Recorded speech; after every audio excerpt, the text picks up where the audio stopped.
আজকের গল্পের নাম ভূতে খেলো পিঠে। বেশ কিছুদিন আগের ঘটনা। মাধবপুরে পলাশ নামে এক ছেলে থাকত। তার সঙ্গে ঘটে যাওয়া এই ঘটনাটি। চলুন তবে আজকের গল্পটিকে আমরা শুরু করি।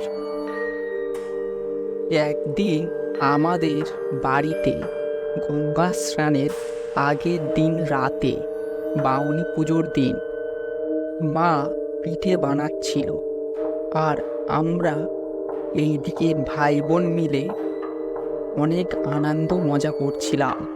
অনেক গল্প, হাসি, ঠাট্টা, তামাশার মধ্য দিয়ে আমি মাকে জিজ্ঞাসা করলাম, পিঠে হতে আর কতবার?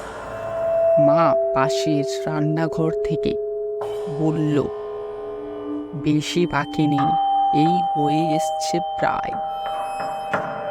এই শুনে আবার ভাই বোনেদের সঙ্গে হাসি, মজা, ঠাট্টার মধ্যে মিশে পড়লাম।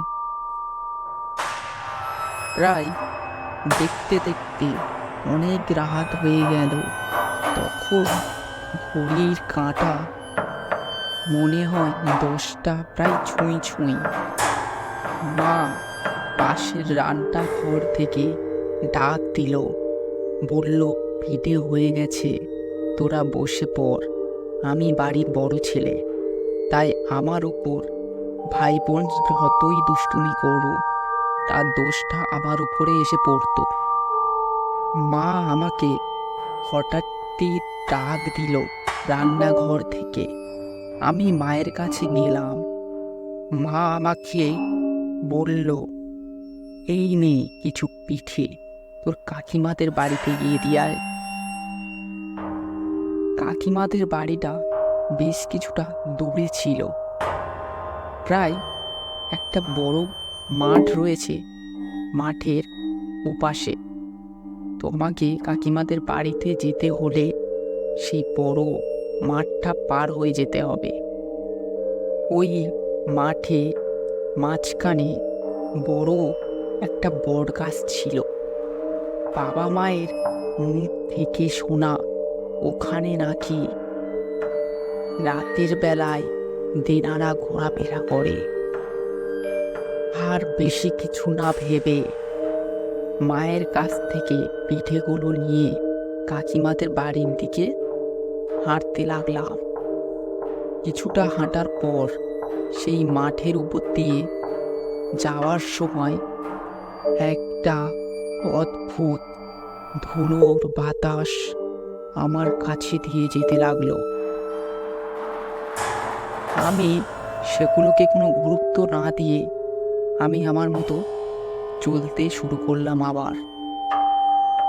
তাই মাঠের মাঝখানে সেই বটগাছটার কাছে আসার পর আমি দেখলাম সেই বটগাছ থেকে আমার দিকে কে যেন হাত বাড়াচ্ছে।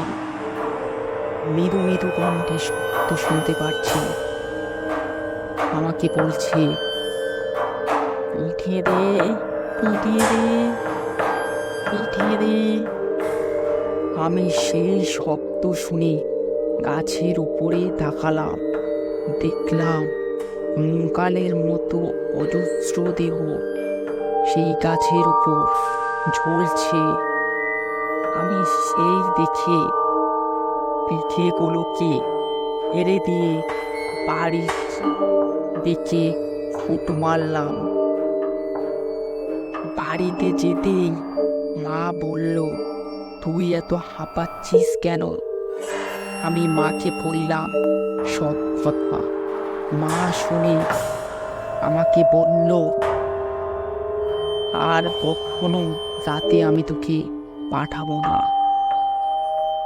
দেখলাম মাও ভয় পেয়েছে।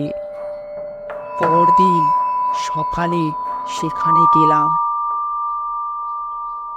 গিয়ে দেখলাম যে পিঠেগুলো কাল রাতে আমি ফেলে দিয়ে চলে এসেছিলাম, সেই পিঠে মাঠের মধ্যে কোথাও পড়ে নেই। আমি মনে মনে ভাবতে লাগলাম, তাহলে কি সত্যিই পিঠেগুলো ভূতে খেয়ে নিয়েছে? বন্ধুরা, আপনাদের গল্পটা কেমন লাগলো সেটা জানাবেন।